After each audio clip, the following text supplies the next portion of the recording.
September 1944. Arnhem, Netherlands. A road bridge over the Rhine River. The last bridge before Germany. For 8 days, 740 British paratroopers held the northern end against an entire SS Panzer division. They were supposed to hold for 48 hours until relief arrived. Relief never came. By September 25th, only 95 men escaped. The rest were dead or captured. The bridge stood intact, but it was a bridge too far. This is the story of Operation Market Garden. Field Marshal Bernard Montgomery's plan to drop 35,000 paratroopers behind German lines, sees bridges across Holland, across the Rhine, and in World War II by Christmas 1944. It was the largest airborne operation in history. It was brilliantly conceived, boldly executed, and catastrophically flawed. September 1944. The Allies were winning. Since D-Day, June 6, they'd swept across France. Paris liberated. August 25th. Brussels liberated. September 3rd. Antwerp captured. September 4th. The German army was in retreat, disorganized, demoralized. Allied commanders smelled blood. General Dwight Eisenhower, Supreme Allied Commander, believed victory was weeks away. General George Patton was advancing in the south. British forces in the north. Germany was being squeezed from both sides. But there was a problem: logistics. Allied armies had advanced 400 miles from Normandy. Supply lines were stretched to breaking point. Trucks bringing fuel, ammunition, and food couldn't keep up. The port of Antwerp was captured but not operational. Germans still controlled the Scheldt estuary. Every gallon of fuel consumed brought armies farther from supply bases. By September, Allied momentum was stalling, not from German resistance, from running out of gas. Two options. One, broad front strategy. Eisenhower's plan advanced steadily on all fronts. Secure supply lines. Push into Germany methodically. Two, narrow thrust. Montgomery's plan concentrate resources on one spearhead. Punch through German lines. Cross the Rhine.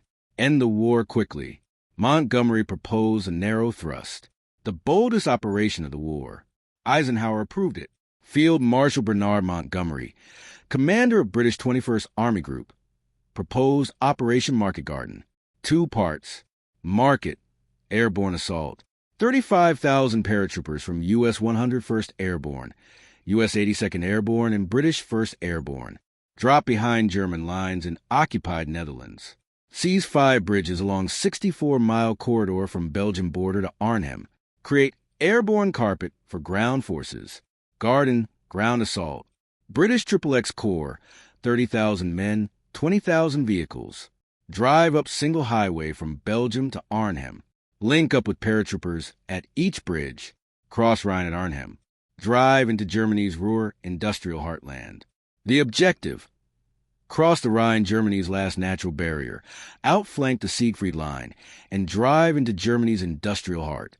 Timeline: Arnhem is 64 miles from the start line.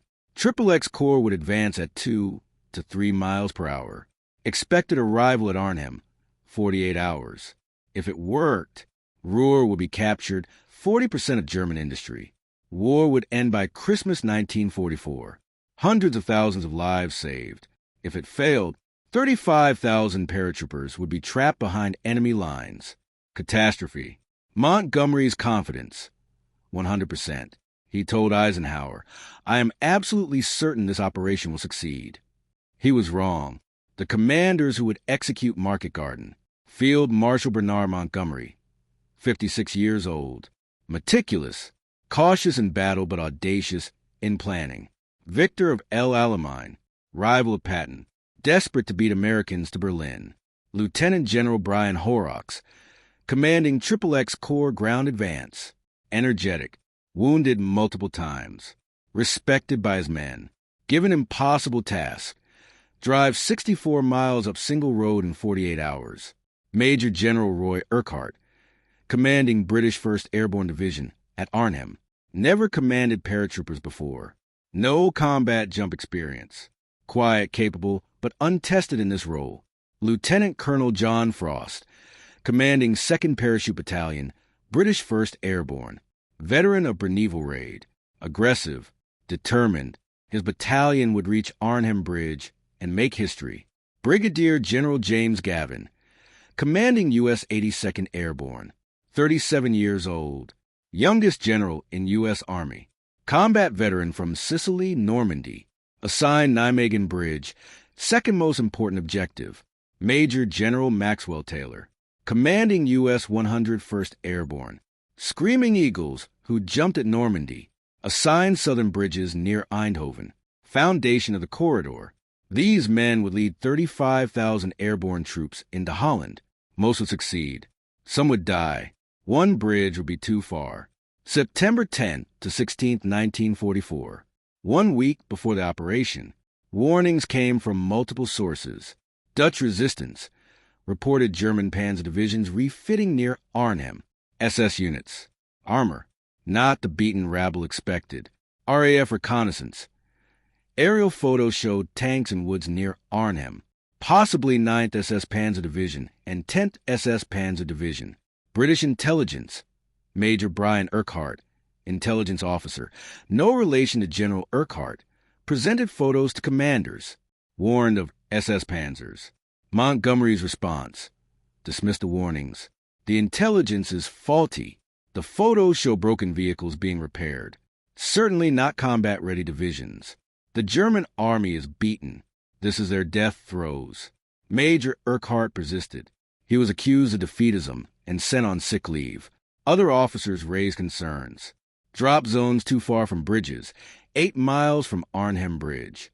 Single road for XXX Corps advance, no alternate routes.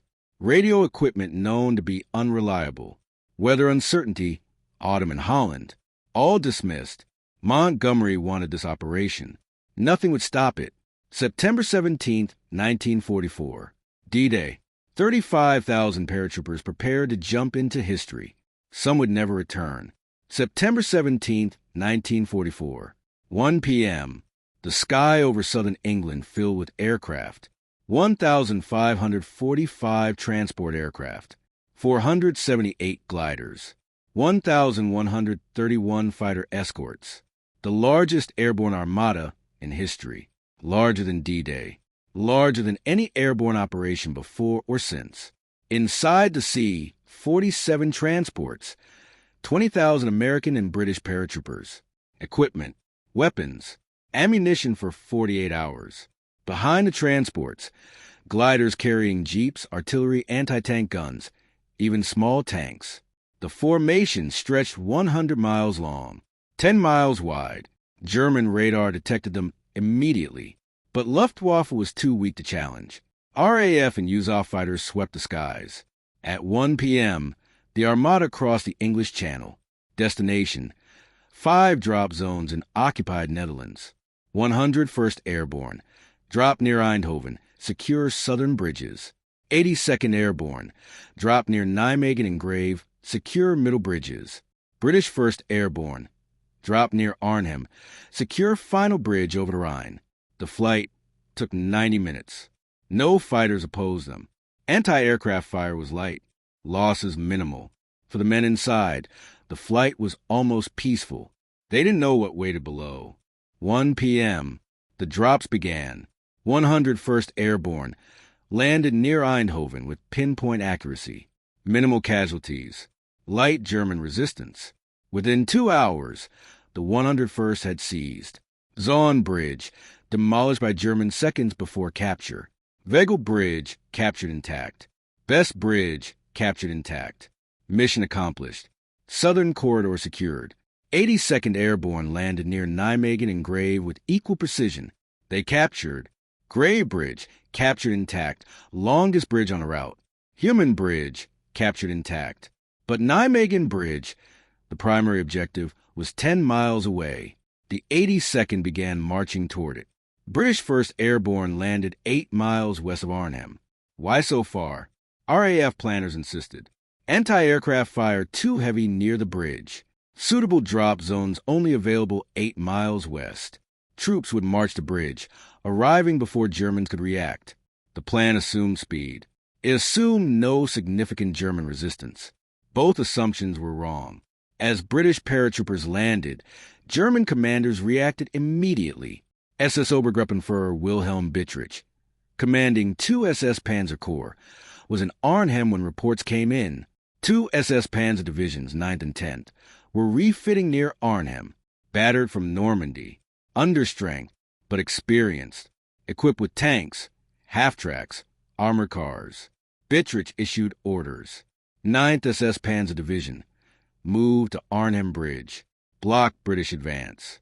10th SS Panzer Division, move south, block British XXX Corps advance at Nijmegen. The race was on. September 17, 1944, 6 p.m., Lieutenant Colonel John Frost, 2nd Parachute Battalion, 740 men, marched through Arnhem toward the bridge. Dutch civilians lined the streets, cheering, crying, offering food, water, flowers. After 4 years of Nazi occupation, liberation had arrived. Frost's objective: seize Arnhem Bridge and hold until XXX Corps arrived from the south.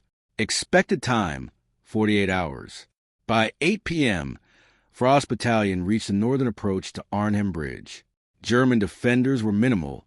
A few sentries, surprised by British appearance. Frost's men seized the northern end of the bridge and the buildings overlooking it. They tried to cross to the southern end. German fire from pillboxes stopped them. No matter. The northern end was secured. XXX Corps would arrive from the south, cross the bridge, and link up. Frost settled in to wait. Behind him, the rest of 1st Airborne Division was supposed to follow. 3 battalions, 9,000 men. They never arrived. September 17th to 18th. The rest of British 1st Airborne tried to reach Arnhem Bridge, but SS Panzer units had blocked the routes.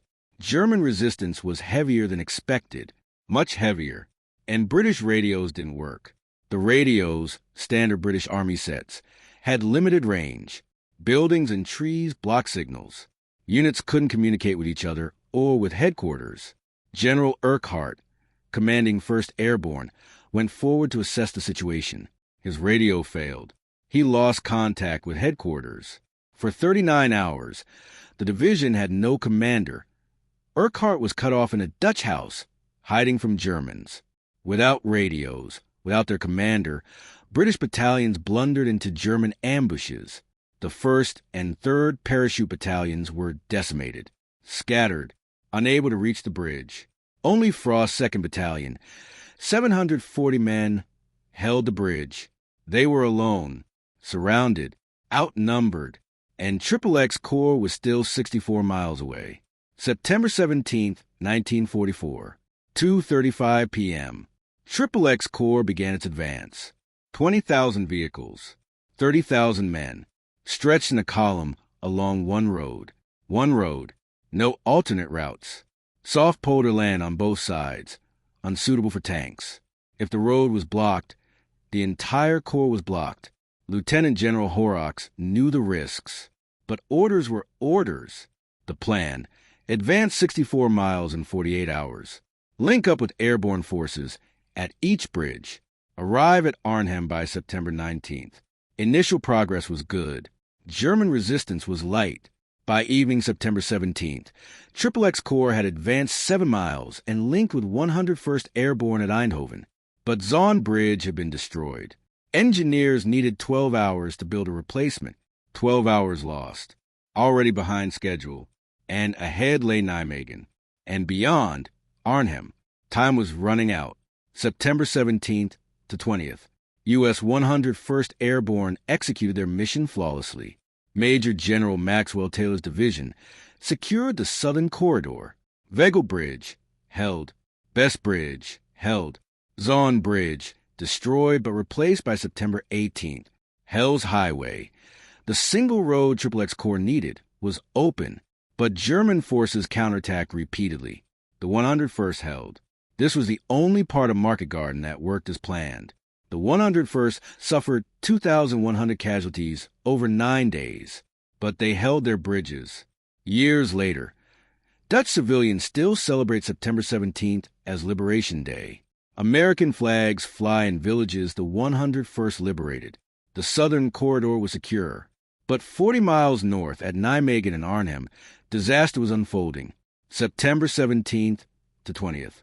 Nijmegen Bridge. The second key objective. The 82nd Airborne landed 10 miles from the bridge. They marched toward it, but German 10th SS Panzer Division had reached it first. The southern end was heavily defended. German engineers had wired the bridge for demolition. Brigadier General James Gavin faced a dilemma: attack immediately with limited forces and risk failure, or wait for XXX Corps armor support. He waited. XXX Corps arrived September 19th. For 2 days, the 82nd and British armor assaulted Nijmegen Bridge from the north. Germans held. Then Gavin proposed a desperate plan. Cross the Vaal River by boat. Land on the southern bank. Attack German defenders from behind. It was suicidal, but necessary. September 20th, 1944. 3 p.m. 260 American paratroopers from the 82nd Airborne climbed into 26 canvas assault boats. Their mission: cross the Vaal River, 400 yards wide, swift current, under German fire, land on the southern shore and attack German defenders from behind. It was daylight, no smoke screen. Germans had perfect visibility. At 3 p.m., the boats launched. German machine guns and artillery opened fire immediately. Boats were riddled. Men fell. Some boats sank. But the Americans kept paddling, kept crossing. Half the first wave was killed or wounded, but some reached the far shore. They stormed ashore and attacked German positions with bayonets and grenades. Vicious close quarters fighting. The Germans broke, fled. The 82nd had crossed the Vaal. Now they raced 2 miles to Nijmegen Bridge's southern approach. At 6 p.m., they captured it. The Germans hadn't blown the bridge. Demolition wires were cut by Dutch resistance or battle damage. Nijmegen Bridge was secured. Casualties: Vaal crossing 48 killed, 134 wounded out of 260, 70% casualties. It was the most heroic action of Market Garden, and it was September 20th, 3 days late. Arnhem was still 10 miles north. September 18th to 20th. XXX Corps was stuck. The single-road advance was a nightmare. German forces counterattacked the flanks constantly. The road, Hell's Highway, was cut multiple times. Every time the road was cut, the entire advance stopped. Engineers had to clear destroyed vehicles, repair bridges, build bypasses. Progress slowed to a crawl. By September 20th, XXX Corps had only reached Nijmegen 50 miles. They should have been at Arnhem by September 19th. And now Nijmegen Bridge was finally secured, but it was 3 days late. From Nijmegen to Arnhem, 10 miles, one road, German opposition thickening. Lieutenant General Horrocks ordered the advance to continue toward Arnhem, but British officers at Nijmegen Bridge hesitated. Enemy positions ahead were unknown. Night was falling. Better to consolidate and attack at dawn. The advance stopped for night. At Arnhem, 10 miles north, Lieutenant Colonel Frost's men were still holding the bridge. Barely. And they'd been holding alone for 3 days. September 18th to 21st. Arnhem Bridge. Lieutenant Colonel Frost's 740 men held the northern approach. Alone. Surrounded. Outnumbered 10-1. German 9th SS Panzer Division attacked continuously. Tanks, half-tracks, infantry, artillery, everything. But Frost's men held. They turned the buildings overlooking the bridge into fortresses. Every window a firing position. Every room a strong point. Piats, British anti-tank weapons, destroyed German armor at close range. German attacks were beaten back. Again. For 3 days, 740 men held off an SS Panzer Division. But they were running out of everything. Ammunition dwindling. Food exhausted. Water scarce. Medical supplies gone. Casualties mounting. And their radios didn't work. They couldn't contact headquarters. Couldn't call for resupply. Couldn't tell anyone their situation. They were alone, but they held. Every hour they held was 1 more hour for XXX Corps to arrive. XXX Corps was 10 miles away. Still advancing. Still coming. Or so Frost hoped. September 18th to 25th, west of Arnhem. The rest of British 1st Airborne Division, unable to reach the bridge, formed a defensive perimeter at Oosterbeek, a suburb west of Arnhem. 9,000 men, surrounded, cut off.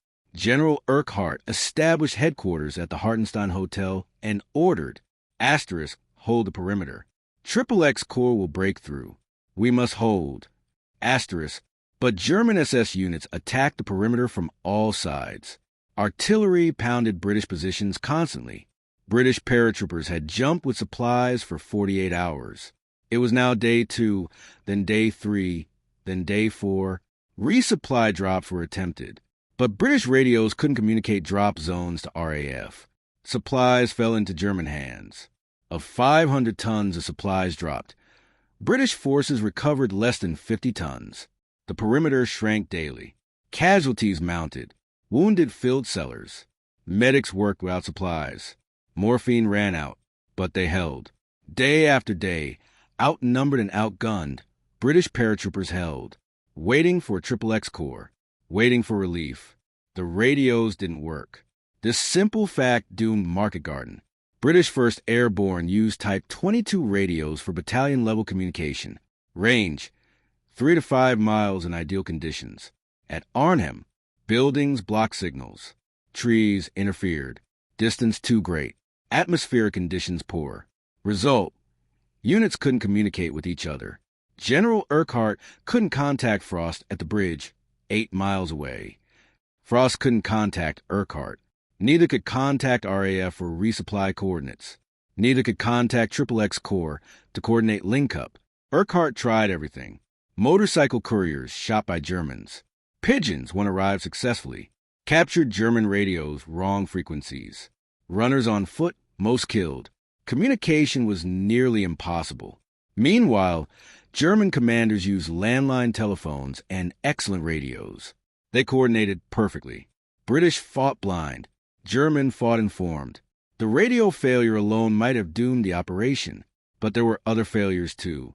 The Germans weren't the beaten Army Montgomery expected. SS Obergruppenführer Wilhelm Bittrich commanded 2 SS Panzer Corps at Arnhem. Experienced, capable, and lucky, his 2 SS Panzer divisions, 9th and 10th, were refitting near Arnhem when Market Garden began. Both divisions were under strength from Normandy. Each had 6,000 men, full strength, 15,000, limited tanks, but veteran troops, good officers. Bittrich reacted immediately. 9th SS Panzer Division, Hohenstaufen attacked British at Arnhem Bridge and Oosterbeek. 10th SS Panzer Division, Frundsberg blocked XXX Corps advance at Nijmegen and Arnhem. The response was swift and effective. More importantly, capture Market Garden operational plans found on a dead American officer at Nijmegen revealed the entire Allied plan. The Germans knew Allied objectives, timing, unit locations, strategy. They adjusted accordingly. While British radios failed, German coordination was perfect. The hunted had become the hunters. September 20th to 21st. Arnhem Bridge. The end. 4 days. Frost Battalion had held. But they couldn't hold forever. German attacks intensified. Flamethrowers.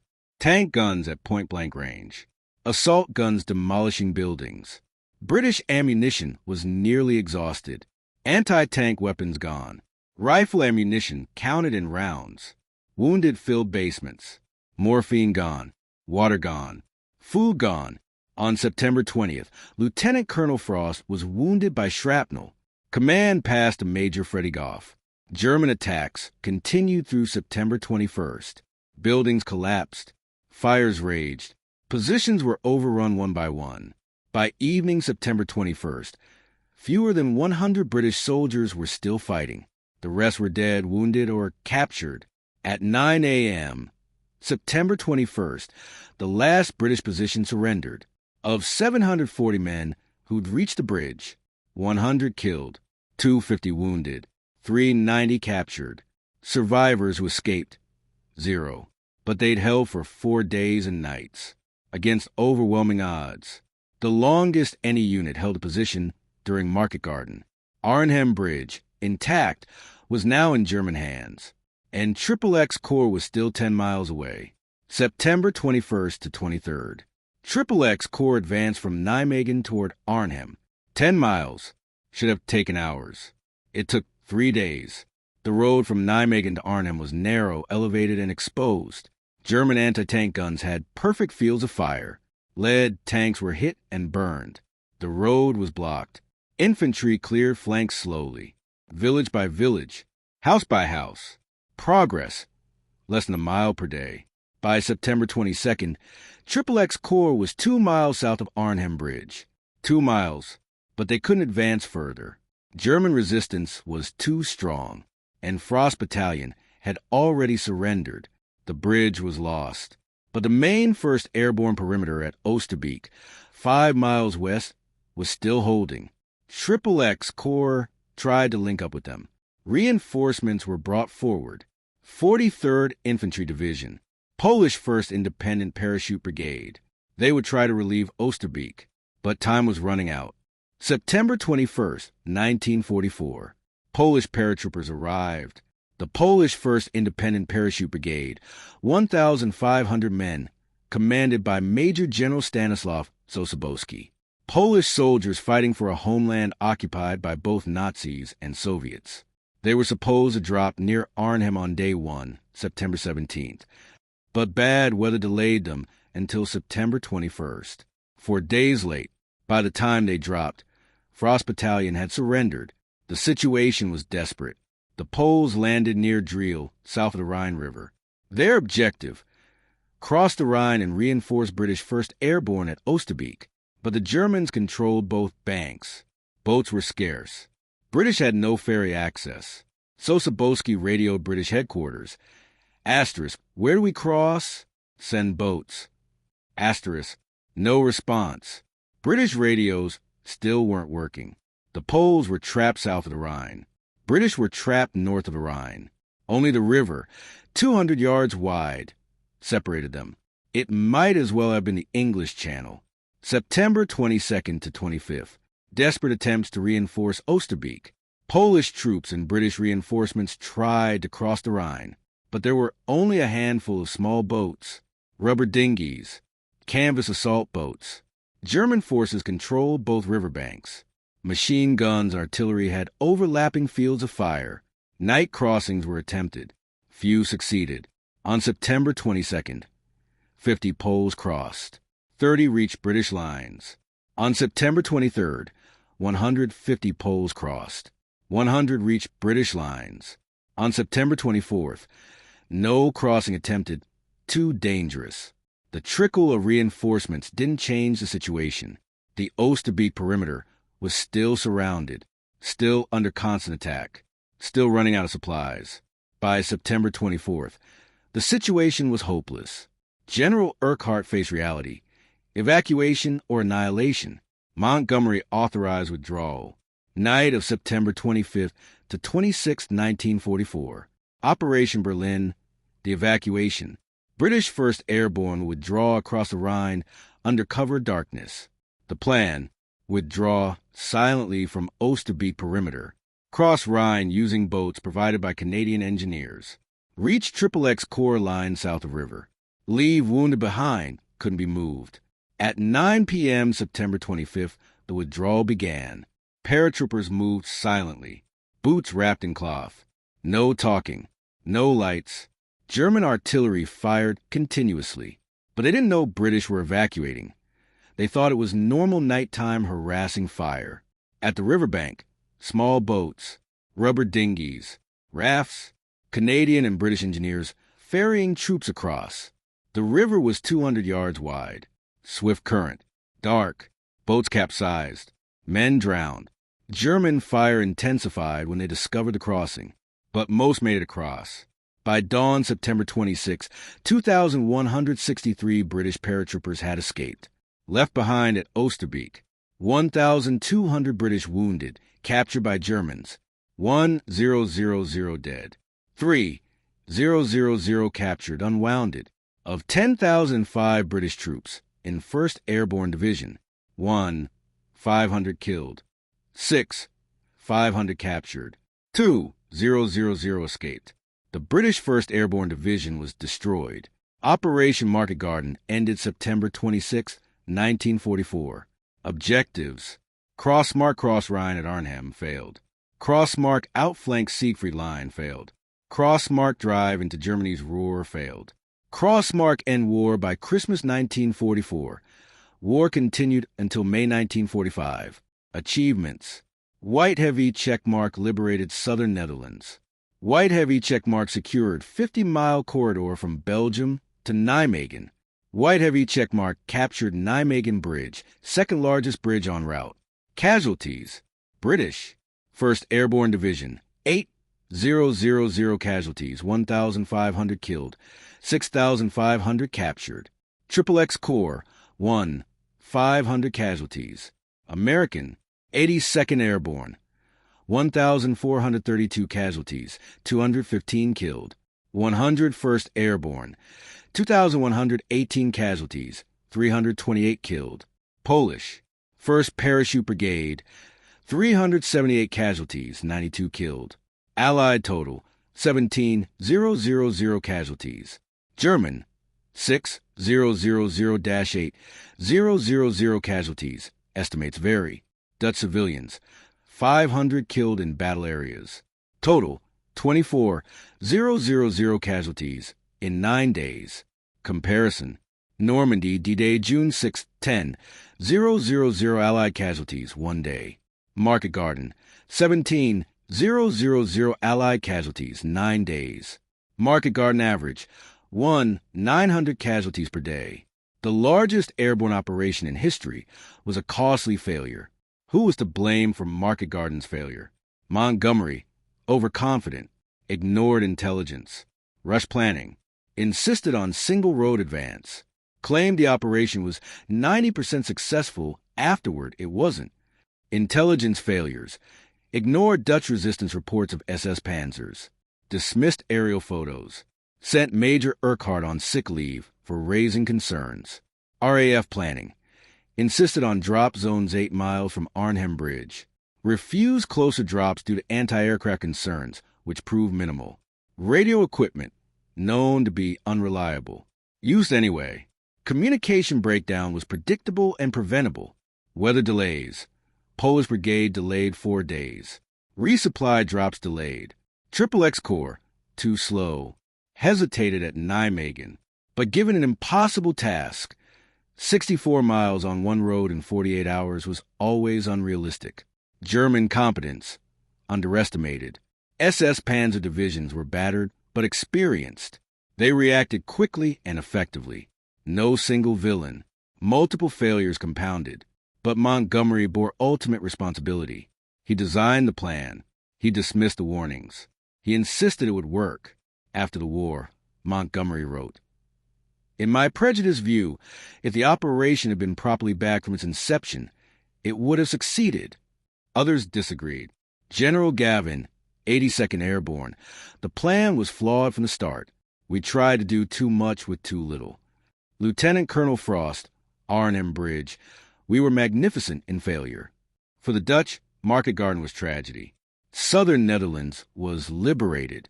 Eindhoven, Nijmegen, these cities celebrated. But northern Netherlands, including Arnhem and Amsterdam, remained under German occupation until May 1945, and the Germans took revenge. The Hunger Winter, 1944-45. After Market Garden's failure, German occupation tightened. Railway workers went on strike to support Allied advance. Germans retaliated, banned food transport to northern cities, seized Dutch food supplies, flooded agricultural land. Winter 1944-45 became Hunger Winter. 20,000 Dutch civilians died of starvation. Families ate tulip bulbs, burned furniture for warmth. People collapsed in streets from hunger, and they'd been so close to liberation. On September 17, 1944, Dutch civilians had cheered British paratroopers landing. Liberation had come. By September 26, the British were gone. Germans remained. Liberation was delayed 8 months. Arnhem wasn't liberated until April 1945 by Canadian forces, not British. The Dutch never blamed the British soldiers. They honored their sacrifice. But Market Garden's failure had condemned Northern Holland to 8 more months of Nazi occupation and a winter of starvation. Decades after Market Garden, survivors returned to Arnhem. Lieutenant Colonel John Frost, Arnhem Bridge Commander. We held that bridge for 4 days. 4 days of hell. We were promised relief in 48 hours. Relief never came. But I've never been prouder of any men I've commanded. Frost died in 1993. The Arnhem Road Bridge is now named John Frost Bridge in his honor. General James Gavin, 82nd Airborne. The Vaal River crossing was the most gallant attack I've ever witnessed. Those men paddled across 400 yards under fire. Half died. The rest saved the operation from complete disaster. Major General Stanislaw Sosabowski, Polish Brigade. We arrived too late. We were blamed for the failure, but we did all we could. My men crossed a river under fire to reach our British comrades. Many died trying. After the war, Sosabowski was scapegoated for Market Garden's failure. British commanders blamed Polish delays. He was dismissed from command, not rehabilitated until 2006, long after his death. General Roy Urquhart, British 1st Airborne. We had the best troops in the world, magnificent soldiers, but we were asked to do the impossible. And we tried. God, how we tried. Dutch civilians. Every September 17th, Arnhem remembers. Airborne memorial ceremonies, parades, schools closed. The sacrifice is not forgotten. 1974. Cornelius Ryan published A Bridge Too Far, the definitive history of Market Garden, based on 500-plus interviews with survivors, meticulously researched, bestseller. The title came from British Lieutenant General Frederick Browning, who reportedly said before the operation, "I think we're going a bridge too far." Historical note, some dispute whether Browning actually said this. 1977, Richard Attenborough directed the film adaptation, A Bridge Too Far. Star-studded cast, Sean Connery, Urquhart, Michael Caine, Vanilla, Anthony Hopkins, Frost, Robert Redford, Cook, Gene Hackman, Sosabowski. Budget, $25 million, huge for 1977. The film was epic, spectacular, reasonably accurate. It brought Market Garden to worldwide attention. Audiences learned the hubris of the plan, the heroism of the soldiers, the tragedy of the outcome.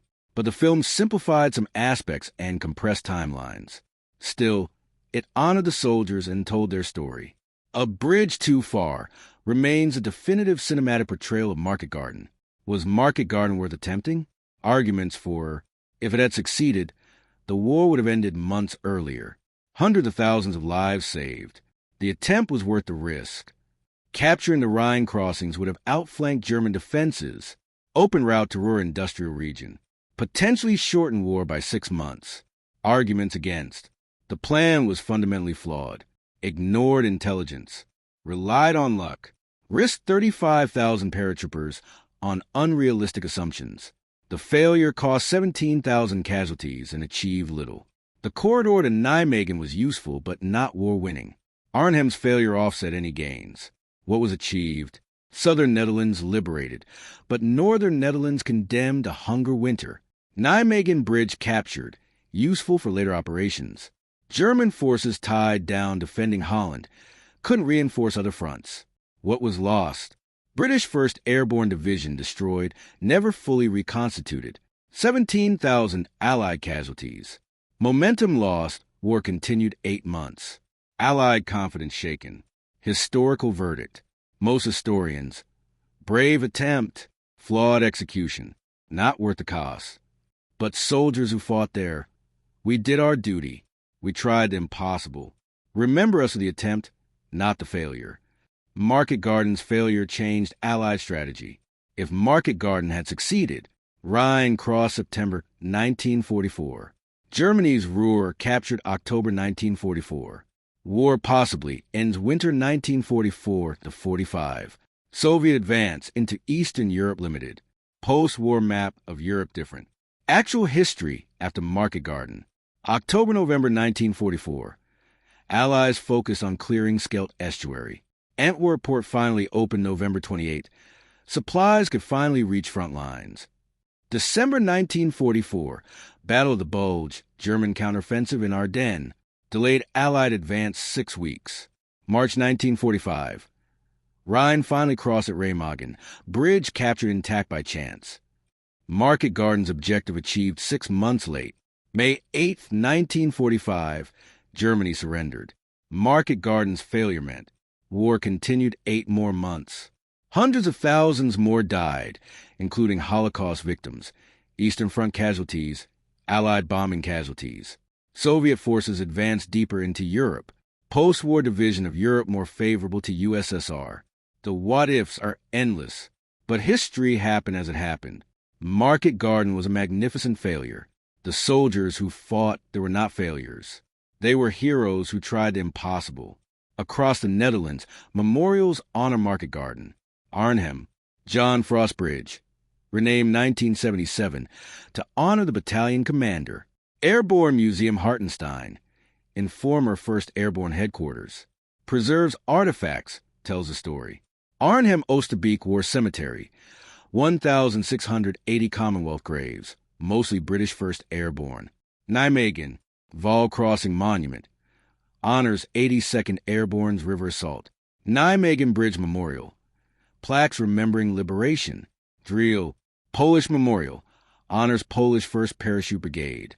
Throughout liberated corridor, American flags in villages liberated by 101st and 82nd Airborne. Annual commemoration ceremonies. Schools teach Market Garden history. The Dutch have never forgotten. Every September 17th, ceremonies are held. Veterans attended until the last pass away in the 2010s to 2020s. Now their children and grandchildren attend. The memory lives on. Market Garden is studied in military academies worldwide. Lessons learned. 1. Intelligence matters. Ignored warnings of SS panzers at Arnhem proved fatal. Never dismiss inconvenient intelligence. 2. Communications are critical. Radio failures isolated units. Modern warfare requires reliable communications. 3. Single-axis advances are vulnerable. Hell's highway could be cut at any point. No alternate routes equals fatal flaw. For logistics beats tactics. XXX Corps couldn't advance faster than supplies allowed. Speed requires logistical preparation. 5. Drop zones matter. 8 miles from Arnhem Bridge was too far. Paratroopers couldn't reach objectives fast enough. 6. Combined arms coordination is essential. Airborne and ground forces must coordinate precisely. Timing is everything. 7. Don't underestimate the enemy. German forces were battered but not beaten. Experienced troops are dangerous even when under strength. 8. Risk assessment must be realistic. Montgomery's confidence wasn't justified. Overly optimistic planning leads to disaster. 9. Backup plans are necessary. Market Garden had no contingency for failure. Once the plan unraveled, no fallback. 10. Heroism can overcome bad planning. Allied soldiers were magnificent, but bravery couldn't compensate for strategic flaws. These lessons have shaped military doctrine ever since. Market Garden is taught as a case study in how not to plan an operation. Market Garden lives in popular culture, literature. Cornelius Ryan's A Bridge Too Far, 1974. Definitive history. Hundreds of memoirs, unit histories, scholarly works. Children's books in Netherlands teaching the liberation. Film. A Bridge Too Far, 1977. Hollywood epic. Documentaries. BBC, History Channel. Countless others. Band of Brothers, 2001. Episode 4 features 101st Airborne at Eindhoven. Video games. Medal of Honor series. Brothers in Arms series. Company of Heroes DLC. Players experience Market Garden virtually. Tourism. Arnhem Airborne Museum attracts 100,000 plus visitors annually. Walking tours following 1st Airborne's route. Bridge tours, cemetery visits. Historical reenactments every September. Annual commemorations. September 17th. Market Garden anniversary. Veterans when alive, honored. Now their families attend. Schools participate. Parades, ceremonies, remembrance. Market Garden is woven into Dutch national memory. British-Dutch friendship forged in blood. The sacrifice is not forgotten. Kate ter Horst, Dutch civilian, mother of 5. Her home in Oosterbeek became a field hospital during the battle. As British 1st Airborne formed their defensive perimeter, wounded flooded into her house. 300-plus wounded soldiers. No room, no supplies. Kate and British medics did what they could. She comforted the dying, read Bible passages to soldiers who knew they wouldn't survive, wrote letters to families back home for those who couldn't write, held men's hands as they died. German shells hit her house repeatedly. She refused to leave. When British evacuated September 25th to 26th, Kate stayed with the wounded who couldn't be moved. Germans captured them. Kate cared for them still, British and German wounded together. After the war, veterans called her the Angel of Arnhem. She corresponded with families of soldiers who died in her home. She wrote a memoir, A Cloud Across the Sun. When she died in 1992, British veterans attended her funeral. Her home is now part of the Airborne Museum. Her story represents thousands of Dutch civilians who helped Allied soldiers during Market Garden. Humanity persists even in war's darkest moments. Major Robert Kane, British 2nd Battalion, South Staffordshire Regiment. During the Oosterbeek defense, Kane became a legend. Armed with a PIAT, infantry anti-tank weapon, Kane single-handedly destroyed multiple German tanks and armored vehicles. The PIAT had a range of 100 yards and required getting dangerously close to tanks. Kane didn't care. On September 19th, he destroyed a German SP gun and several armored vehicles. On September 20th, a PIAT backfired, temporarily blinding him and deafening him. He continued fighting. On September 21st, he destroyed 2 more armored vehicles. On September 25th, during the final defense, Kane's position was overrun. He fought with grenades and captured German weapons. Wounded multiple times. Uniform torn, covered in blood and dirt. When British evacuated, Kane crossed the Rhine with the survivors. For his actions at Arnhem, Major Robert Kane was awarded the Victoria Cross, Britain's highest military honor. He was the only member of 1st Airborne Division to receive the VC from Market Garden. After the war, Kane was modest about his actions. I was just doing what any officer would do, looking after my men. He died in 1974. His Victoria Cross is displayed at the Imperial War Museum. 500-plus Dutch civilians died during Market Garden. They weren't soldiers. They were bystanders, caught between Allied and German forces, killed by artillery, crossfire, building collapses, starvation. Arnhem was heavily damaged, central city destroyed, thousands of homes demolished, infrastructure ruined. Civilians lost everything. After the battle, Germans forced civilians to evacuate. Arnhem became a ghost town. 80,000 residents were expelled, allowed to take only what they could carry. They returned in 1945 to ruins, but they rebuilt, honored those who'd fought for their liberation. Every September 17th, elderly Dutch who remember Market Garden as children attend ceremonies. They remember British paratroopers sharing rations with hungry children, American soldiers giving chocolate, Polish troops defending them, Kate ter Horst comforting wounded, their parents' courage. The civilians suffered alongside the soldiers. Their story is part of Market Garden's legacy, too. Market Garden failed, but not everywhere. U.S. 101st Airborne executed their mission perfectly, captured their objectives, held Hell's Highway, Southern Corridor secured. U.S. 82nd Airborne captured Gray Bridge, Human Bridge, conducted the heroic Vol River crossing, captured Nijmegen Bridge. Polish 1st Parachute Brigade tried desperately to relieve British 1st Airborne. Many died in the attempt. British XXX Corps advanced 50-plus miles in 9 days, captured Nijmegen, tried to relieve Arnhem. British 1st Airborne held Arnhem Bridge for 4 days against overwhelming odds, held Oosterbeek perimeter for 9 days, evacuated 2,000-plus survivors under fire. All showed immense courage. All executed their parts of the plan as well as possible. But the plan was flawed. The 101st and 82nd succeeded because their objectives were achievable. The British 1st Airborne failed because theirs wasn't. 8 miles from drop zone to bridge. SS Panzers nearby. Radios not working. Relief 64 miles away on single road. Arnhem was a bridge too far. But the soldiers who fought there were not failures. They were heroes in defeat. Field Marshal Bernard Montgomery never admitted Market Garden was a failure. In his memoirs, he wrote, "In my prejudiced view, if the operation had been properly backed from its inception and given the aircraft, ground forces, and administrative resources necessary for the job, it would have succeeded."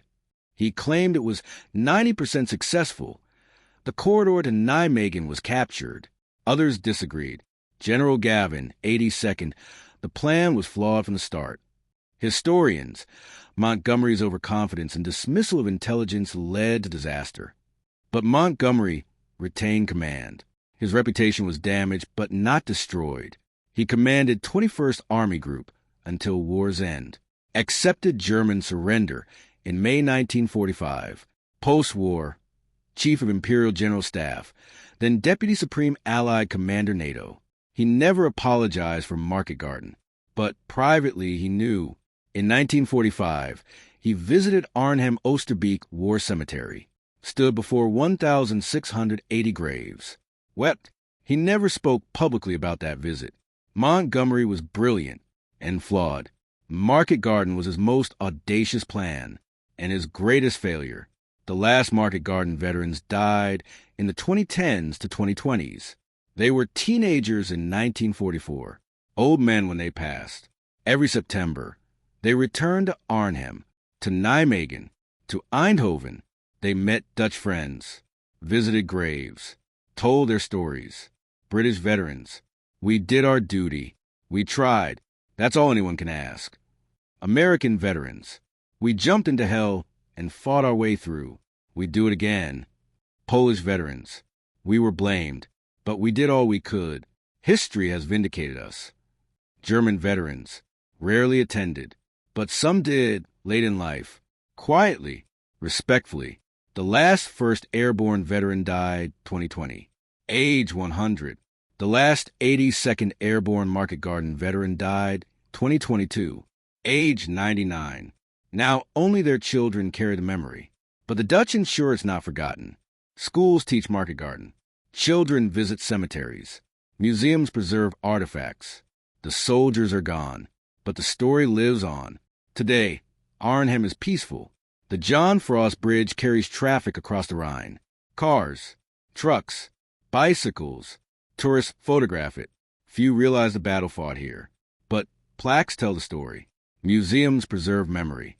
And every September 17th, the bridge is closed for ceremonies. Veterans' families attend. Dutch civilians honor the sacrifice. British, American, Polish flags fly together. The operation failed, but the soldiers succeeded in doing their duty. They jumped into occupied territory. They fought against overwhelming odds. They held longer than anyone expected, and when ordered to evacuate, they did so with discipline and courage. 17,000 Allied casualties for a plan that failed, but for soldiers who proved that courage, determination, and sacrifice mean something even in defeat.